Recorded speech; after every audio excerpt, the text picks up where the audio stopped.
Hello, and welcome to another edition of Your Therapist Needs Therapy, the podcast where mental health professionals get the chance to talk about their mental health journeys and how they navigate mental health while working in the field. I'm your host, Jeremy Schumacher, licensed marriage and family therapist.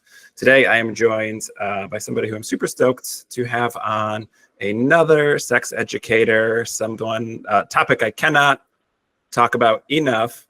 I am joined by Veronica Dress, owner and operator of The Dress Rehearsal. Veronica, thanks for joining me today. Oh my goodness. Thank you so much for having me. I'm so excited. I like to start each episode with the same question, which is, how is it that you came to be working in this part of the mental health field? Oh, goodness gracious. By trial and error, probably. Yes. I didn't get any sex ed growing up. I had 19 years of Catholic school. And so Yeah.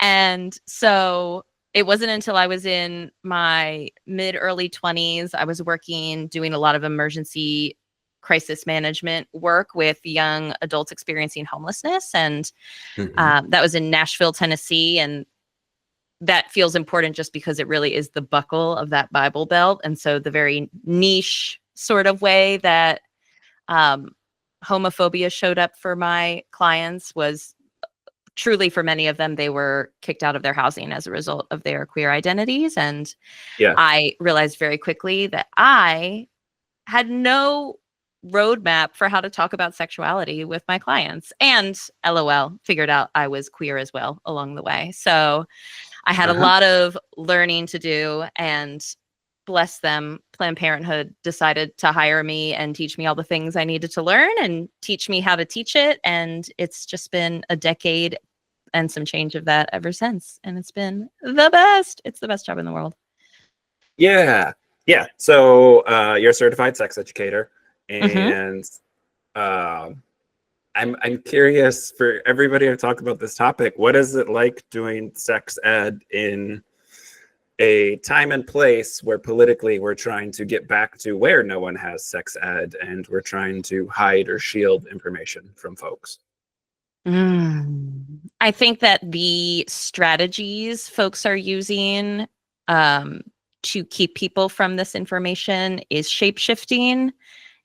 And also it doesn't feel like the consistent kind of like drumbeat in the background is that they have always been trying to keep this information from people. Perhaps the intensity feels different. Perhaps the very violent legislative approaches they are using feel acute in a new way. And unfortunately, I think we, being sexuality educators who are aiming to do this work from a sex positive, queer celebratory, trauma-informed lens, are very practiced at being creative in how we get the work to the people and center the experiences of those experiencing marginalization the most. I think I always joke that starting this work in Nashville, Tennessee, set me up for great success in being able to creatively do this work anywhere. Not that Tennessee is any more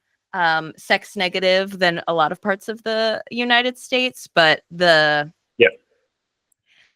music is the same, the lyrics are different. And so in Tennessee, they had something called the Gateway Sexual Activity Law on the books that made it illegal to talk about any behavior that could be considered a gateway to sex. I say in air quotes.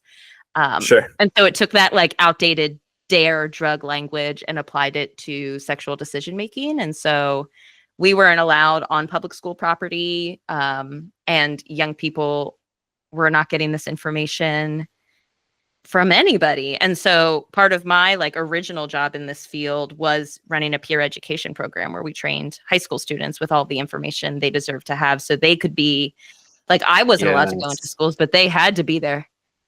So having somebody in the room, especially a peer, right? We know young people are turning to their peers for information about sexuality and gender much sooner than they're turning to the grown folks in their lives. So the difference, having somebody with actual supportive information and resources, was pretty transformative for a lot of folks. And so I think that creativity and like stubborn commitment to making sure folks get the information any way possible feels like a really helpful tool we have in our tool chest in this line of work. Yeah. And whether it's not being allowed in schools or having to not say sex on Instagram, it's the irony of, I know you said you had Erica Smith on here, who was just like doing the Lord's work, Audre Lorde's work. The post that she made recently about like the irony of trying to talk about unlearning sexual shame and purity culture and having to censor the word sex in that is just, it says everything perhaps we need to know about how things are going when you're trying to do this work on the internet. Yeah. What a wild time coming from a convicted sex offender. Yes. People can't see the eye rolls I have about these things on the podcast, but they're there. Oh, I see them. I'm seeing them. I'll describe them to the people throughout for you. You brought up some Catholic upbringing. I'm curious. Was that no sex information or was that sex misinformation? I grew up deeply fundamentalist, so I got sex ed that was all wrong. I'm curious what that was like for the Catholic upbringing you experienced. My specific experience was also misinformation. We had something called Chastity Day, where like it was, gosh, mid to late 90s. There was a lot of a lot of middle school students that all went to like the local Catholic high school for like an assembly day. There were beach balls being tossed around. Smash Mouth was playing. They were tricking us into thinking we were going to have a good time. And then they did these like, you know, super slut shamey skits about you being a used piece of tape or gum if you have sex before marriage, and having all of the girls sign a pledge to their future husbands. Just the girls, obviously. So that was kind of what we got. And then I think maybe there in biology class at some point, or health class, there was like a Miracle of Life video that we were shown. But I would color my personal experience as like misinformation and manipulative misinformation around sex. So a lot of unlearning. And I think in my process of becoming a sexuality educator in my 20s, it was very clear to me when I would go back home to my community of pals I was living with that I would just go home and teach them too, because they also had never gotten a lot of this information. And so now I work a lot with adults because I think that we are all just like moving through life, cheating off of our friends' paper, being like, yeah, that's how I relationship as well. I also do things that way, which is not, we deserve so much better, right? Right. Yeah, we got, I agree. You brought up the DARE program. This younger generation who's tuning in won't have experienced this, but it was a very big waste of governmental money telling us not to do drugs with no useful information attached. And yeah, I was raised Lutheran. We went to separate classrooms, the boys and the girls, to get different sex ed. You have to. And it was anatomically incorrect from what I recall, and was mostly about STIs. Like just that fear-based thing of you're either going to get pregnant, but you're definitely going to get an STI. And again, no information on how to prevent that or what that looks like. Just the fear mongering. Just don't do it. Yeah. Yeah. I remember vaguely there being a sticker that was like, I'm worth waiting for, was like the main thing. Is that my main takeaway? Yeah. Yeah, and the pledge. We didn't have like the father-daughter purity dance things that I think was happening in the 90s for other fundamentalist groups. We were so puritanical that we didn't want to have anything that would be prideful. No, certainly not. Yeah, you can't have any dancing. No, certainly not. No. And we don't want to call too much attention to sex because, like you said earlier, that's even if we talk about it could lead to something. Yes. What a wild time. I know. So you did your training and you started working in this field. What has it been like? Because I like to talk to people who own their own businesses. What's it been like having a practice? What has it been like doing the work, but then also having to market the work? Because I think those are obviously related, but separate things. You've been reading my diary. Yeah, it's challenging. Oh my goodness. I think that's the most Yeah. challenging part. As a person, I remember pretty soon after I started my work in this field, hearing about someone who was like a freelance sex educator, like had their own practice.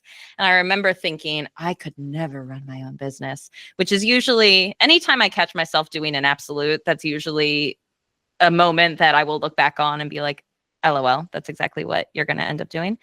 I am a Pisces. I am a theater kid. I am not an Excel spreadsheet woman. And so I think the admin of running a business, that marketing and strategy piece is the learning curve for me personally. The work itself is so joyful and rewarding, and it's the best thing ever. And this is a really wild time to be a business owner, but also doing work that is both taboo and filled with shame for so many people and deeply needed for many of us, but also in an economic time that folks are like, this is terrifying to even think about if the economy were great.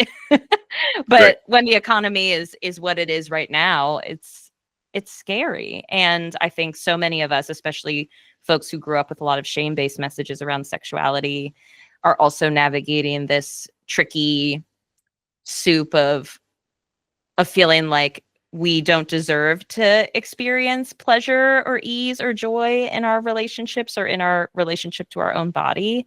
And so the I'm even worth desiring support in this area, I think, is in another, like,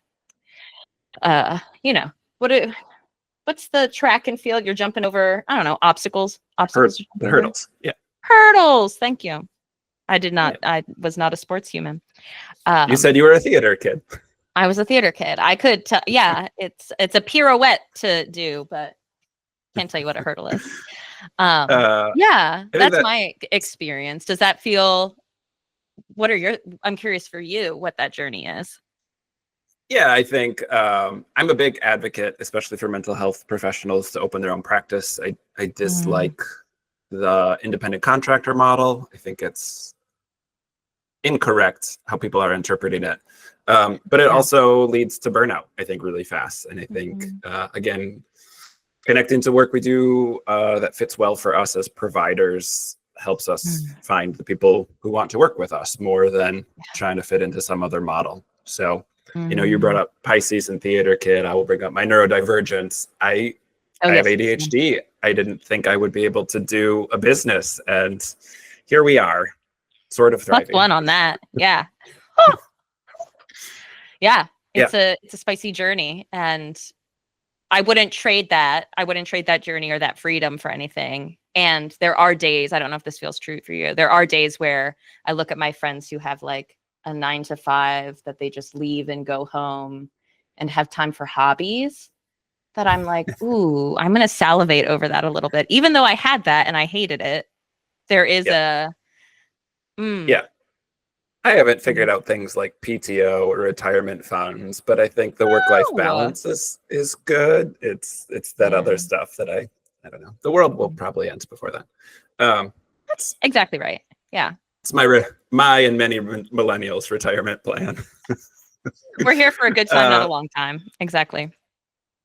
I do want to segue on that theater kid piece, because I think looking at your social media and looking at your website, that comes through in how you sort of approach some of the coaching and how you do not just the education piece for people, but some of the intimacy coaching that you also offer and help folks with.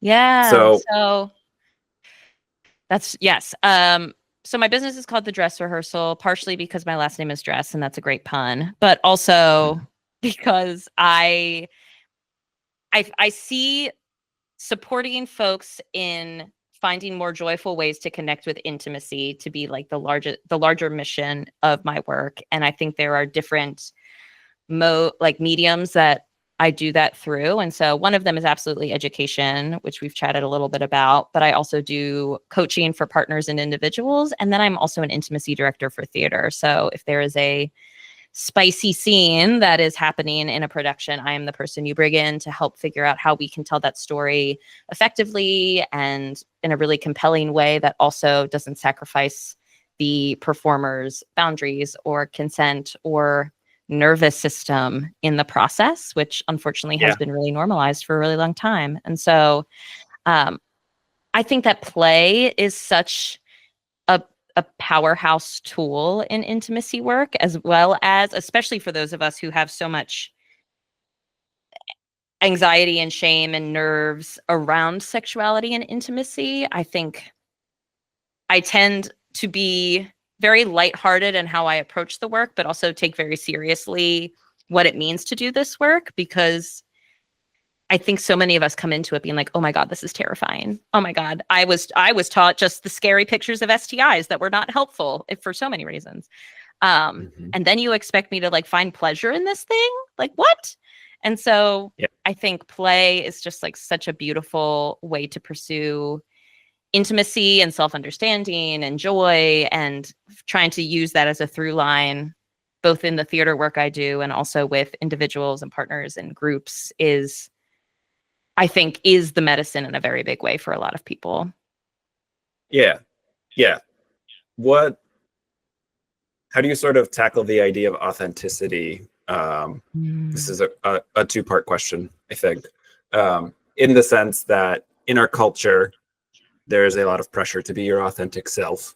And that's this sort of pedestal, like landing place that we're all supposed to be at. I'm side-eyeing it for, it's a podcast. You can't see my facial expressions, but it's a great but I think side-eye. there's this pressure to be authentic. And then you're coming in and saying, hey, let's play with this. Let's act as if and see how it feels and reevaluate. What is sort of that, like, how do we make sense of those things where we're maybe playing on purpose, or we're setting space to explore something that doesn't feel authentic to see how it feels about us being authentic? How do you sort of make sense of that dichotomy, that false dichotomy? Right. Yeah, exactly. I think that authenticity, TM, as we are handed it now, feels like its own perfectionism pressure thing for a lot of folks. I think it feels like capitalism has gotten its claws into authenticity in some ways and is like, you need to be your most authentic self at all times. And it's like, well, I don't know her yet. Have you met her? Right. I don't. And it puts so much pressure on living life, quote unquote, right. And often that is antithetical to play and connection, right? Like what makes play is the fact that we are present to it and enjoying it for the experience and not being as outcome oriented. And I think when we are so fixated on this outcome of releasing our authentic self, no matter how like lovely that general concept is, it kind of becomes the enemy of the good in some ways. And I think actually when we give ourselves permission to try on different ways of doing things with the expectation that they're not all going to feel right and juicy and comfy in your body, we're actually taking some of that pressure off and envisioning it almost like, I don't know, your classic rom-com fashion montage of like, here's a hat, let's try that on.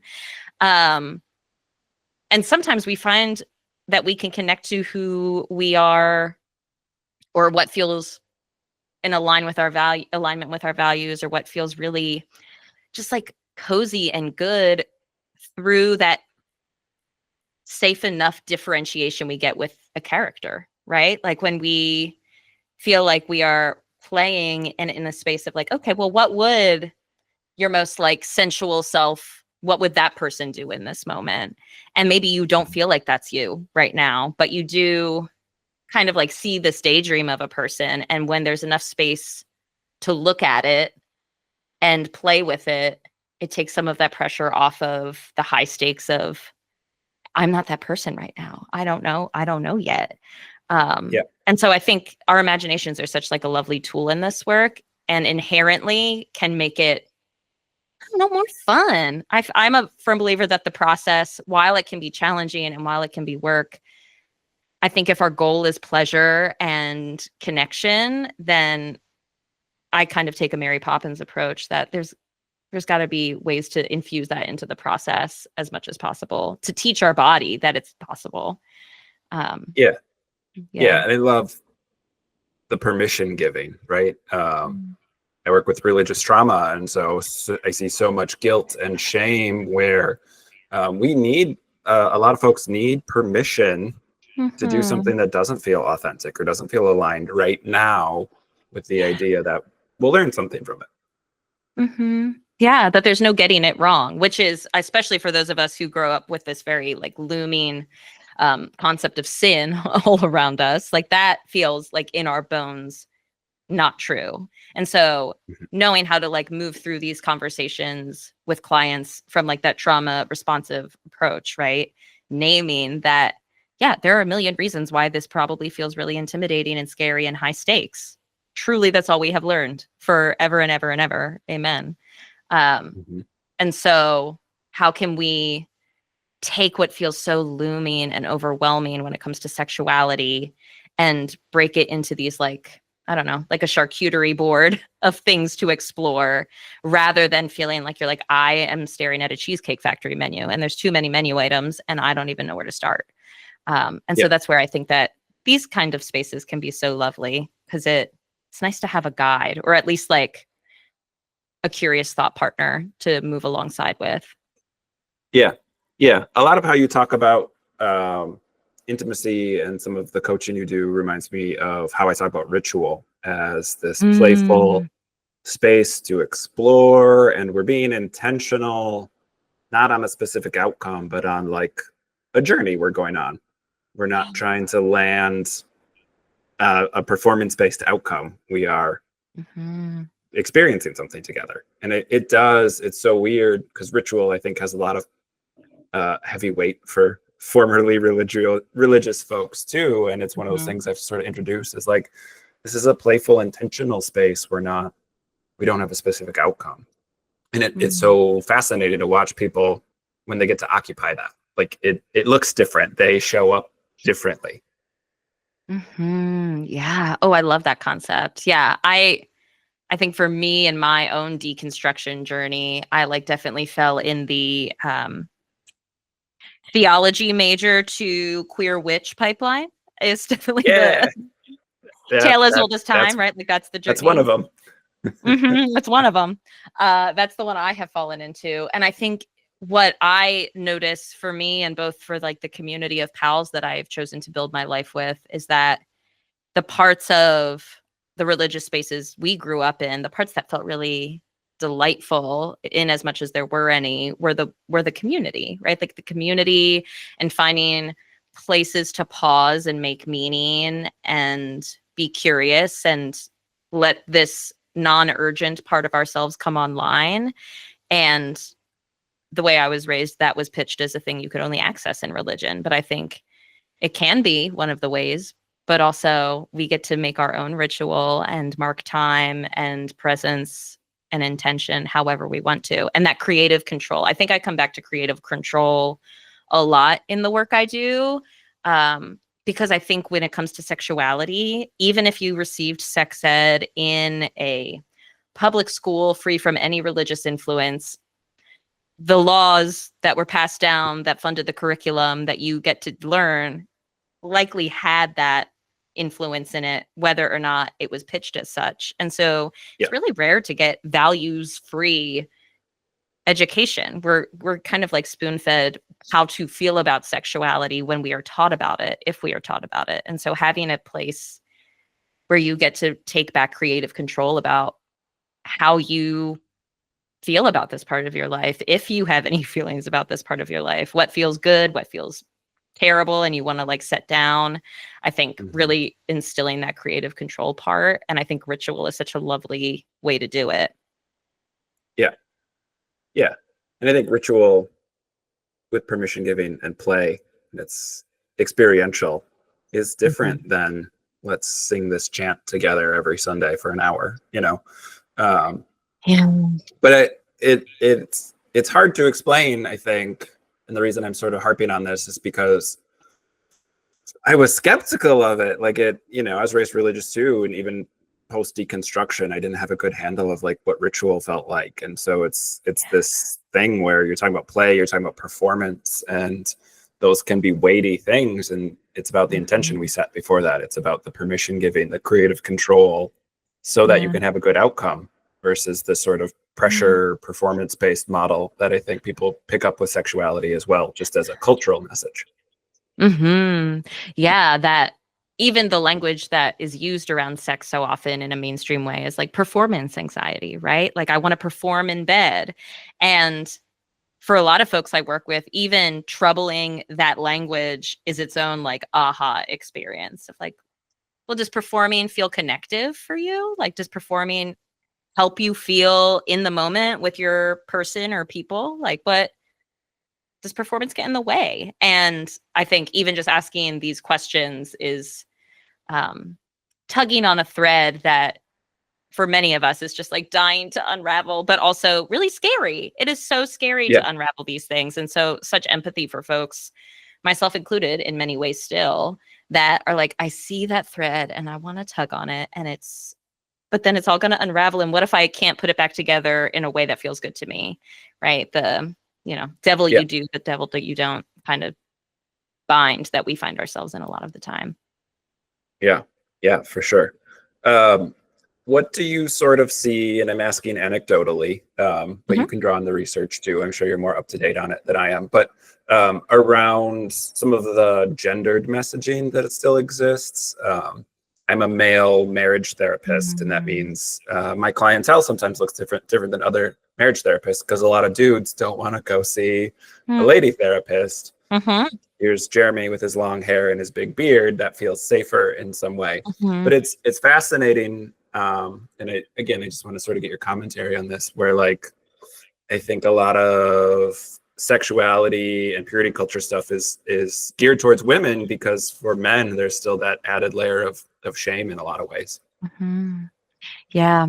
I think there is such isolation, especially for folks who were socialized as men, right? Like who were assigned male at birth, that were given these really intense purity culture messages as well, that were different than perhaps the ones that, they split the class in two, pretty different than what the other classroom was getting, but still Mhm. harmful.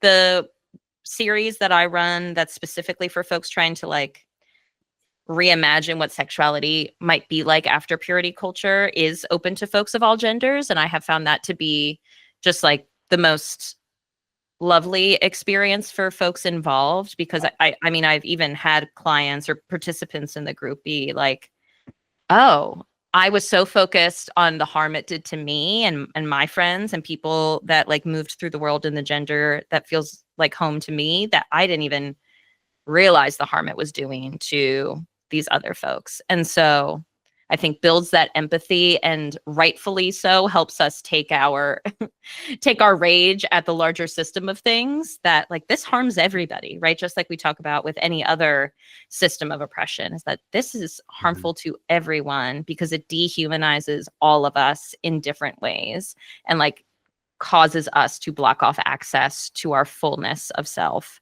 And so I think having spaces, and even if it is like, I love Jeremy's beard, so I feel safe to go to Jeremy for therapy. Like I think that's my wish for all of us, is that we find the Jeremy or the Veronica or the Erica or the whomever that Mhm. feels like a safe enough starting point to be able to name the harm that has been done as the result of the systems. And I think when we begin to realize the ways in which we are all harmed by these systems, I think the closer we get to actually being able to build collective power and do something about it.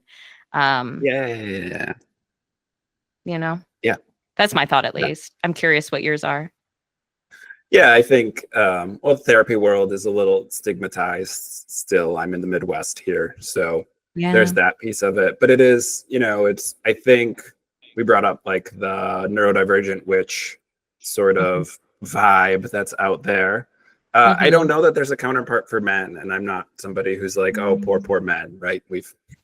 We're still very privileged. I'm not Sure. worried about our status at all.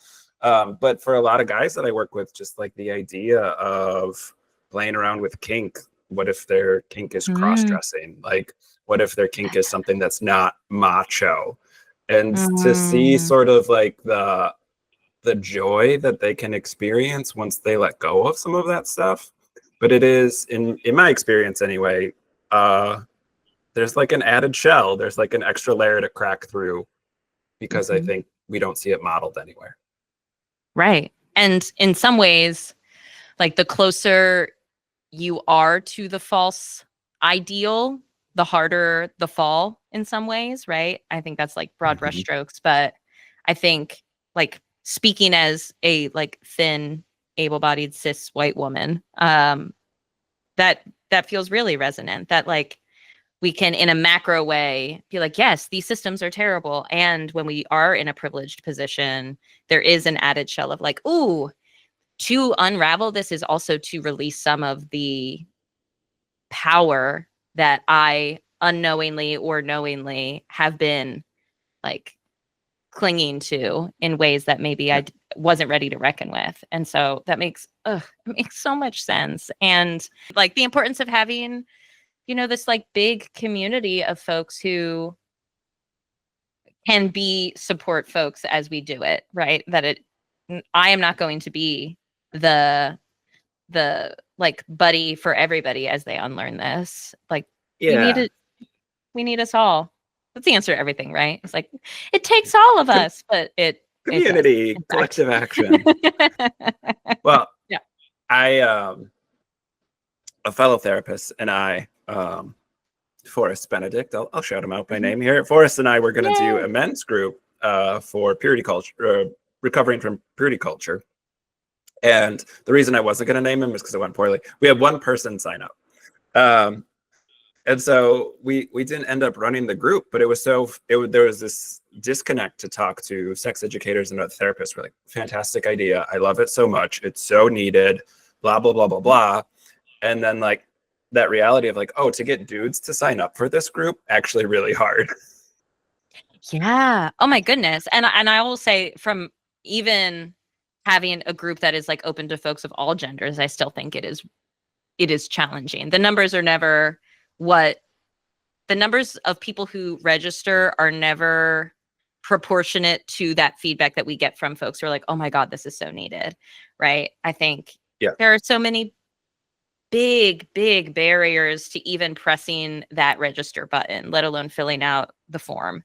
Um, so there are folks, I don't know if this feels resonant for your folks, but for me, there are people who will sign up for my group or like sign up for coaching with me and be like, I have been wanting to do this for 3 years and I feel Mhm. like I am like just now terrified but maybe ready. And so I think in the background, while we are being like, nobody wants this group, what's wrong with it? People are like, no, I deeply want to do this and I'm also terrified out of my mind. And so I think Yeah. that's just a testament to how powerful these systems have been in Yeah. disconnecting us from what we Yeah. deserve. And there are layers of oppression there, right? Like I think again, if you're queer, if you're marginalized, whether you're able-bodied or Mhm. not, what part of the kink community you're interested in participating Yes. in, like there are layers of messaging that I think it sounds doom and gloom to say that all need to be unpacked, but like that you on some level you have to at least get through enough to ask for help, or you at least need to get through to find the resources. Yeah, absolutely. Ugh. And remembering that like when we do, like I think there's a lot of language around like people being late bloomers is a thing that I hear a lot. Hmm. And I think, whatever labels feel like home to people are really lovely. And I think Yep. sometimes that word late can put pressure on us too. That's like, oh, I know I should be ready sooner, or I am not doing it right because I haven't done that unpacking yet. And so I think even for folks, and even in the way I market my program, sometimes I'm like, if this doesn't, maybe it makes me a terrible businesswoman. I don't know. But I'm like, if this doesn't feel like the time, like that is still an exercise in checking in with your desire and your boundaries. And like, that is part of the work too. And so there is like no rush to do this work. But if you do feel like having a space like this to support you in doing this work is helpful, then like, hi, I'm here. That definitely makes me a terrible businesswoman, but I think is also part of it, right? Yeah. You're not a terrible businesswoman. Capitalism is just awful, and there are pieces of it that we can't make ourselves align with. I get that. I do that a lot too. It's like, I'm not the right therapist. If you're not ready for therapy, like, It's cool. It's cool. Do you want me to find you someone? I'll connect you with someone. Yeah. Yeah. When you work with couples, what's sort of the interplay there that you see having two different individuals bringing their messaging together? As I'm a marriage therapist, so I love this interplay. I will say, like, I'm biased towards seeing it, but like, I'm curious sort of what you see, because they're each going to come with different messaging. Yeah. I mean, I love working with partners. It makes me really happy. And I'm always I am very aware that the world of coaching is the Wild West in a lot of ways. And there's lots of like snake oil salesmen out there doing wild stuff. And so I'm also surrounded by therapists. My sister's a therapist. My brother-in-law's a therapist. My best friend's a therapist. I'm just therapy as far as the eye can see. And so I am very clear with the folks I work with that like, this is not therapy, but if we're like to imagine it as a college course, therapy is the lecture and coaching can be the lab, right? Like the majority of this deep healing work is happening in your therapeutic space. And if you find yourself leaving those spaces being like, but how though? Like logistically, like let's get into the weeds of particulars in a way that for whatever reason doesn't feel like a place that you're going with your therapist, world is our oyster, that this gets to be that place. And I find it is so, I mean, the word that comes to mind for me is fun, but that's a value for sure. Like I find it so fun to like be in that collaborative space with clients who are coming with their own lens and their own stuff that they are unpacking, and having a space to come together like it's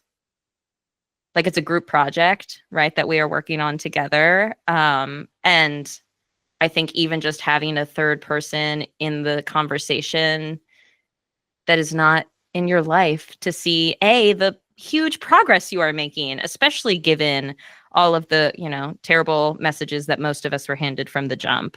Like, I think we are so hard on ourselves. And so even just being able to draw out the things that folks have already changed, right? Like we have folks so often are like, it's never going to happen. Like, I feel like I'm stuck here. And it's like, I don't know what you're talking about, because for the last 10 minutes, you just told me this wild story of the ways that you have changed a million times already. And like, where are the places of disconnect? And let's get really nerdy about experimenting and seeing what it could look like if we gave ourselves permission to, I don't know, decenter orgasm as the only way sex is a success, or like get curious about what it even means for sex to be a success. And how do we like set up the container so that it feels less pressured? I feel like I am the stage crew for a lot of clients, being like, okay, so set the scene. We come home from work and then this happens. What happens next? And being able to get really nerdy about, okay, well, especially for folks who come to me with a lot of desire discrepancy, as they would describe it, or like folks who like are in mixed orientation partnerships where like maybe one partner is ace but still wants to connect physically, and the other partner is allosexual, so they want that physical sexual connection. Like being really committed to finding that third thing of like, well, what would it look like to use a vibrator? They use a vibrator and you like to kiss. Why don't y'all make out while they use the vibrator? Could that work? And just like permission to take away the hierarchy. I don't know how to make that a verb. Take away the hierarchy of right, that sexual staircase. I think doing that with folks can be just the most fun experience. Jeremy, it's so fun. It's the Yeah. most fun. Yeah, and we're saying it's fun not because we enjoy people feeling awkward and miserable around us, but because it's fun to No. watch people open these things up and play with them and explore them and learn. Like And just there's finding a new real ways of doing things that maybe yeah, are closer to what they actually would want if they were allowed to want it. I think that's yeah, the fun. yeah. And I love seeing people like take it and run with it. Like again, the joy of unlocking like permission giving, like that light Mhm. bulb moment of like, I get to choose this because I want to. I Yeah. don't need someone. And like then I'm like, yeah, you don't need me either. You don't need me Mhm. to give you permission. And like Yeah. suddenly the wheels start turning and then they're gonna go with it. And I love that process because again, I think it's just it centers, you say creative control. I talk a lot about Mhm. autonomy and sense of self, like Yes. this idea of like, hey, pleasure. It might not be having an orgasm. It might be like this silly thing happened and we both laughed a lot and we're going to laugh about it for the rest of our lives. And like, hey, that's pleasure too, Mm. isn't it? And then I'm like happily clapping for them. Like, yes, right. We've changed even how we define pleasure. And like, isn't that Oh, right. And when we are expanding our view of pleasure to be many things, right? Not just this like one prescriptive kind of sexual pleasure.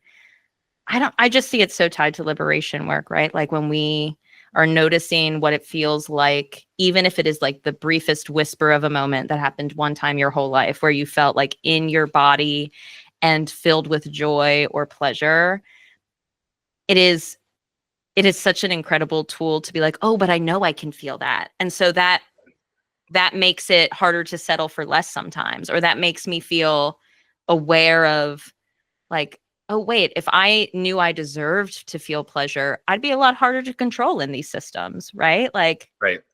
I think that there is just like there are so many incredible little doors that open a little bit wider as a result of exploring this like really expansive definition of pleasure and what it could mean to believe that we're worth it. Yeah. I don't know.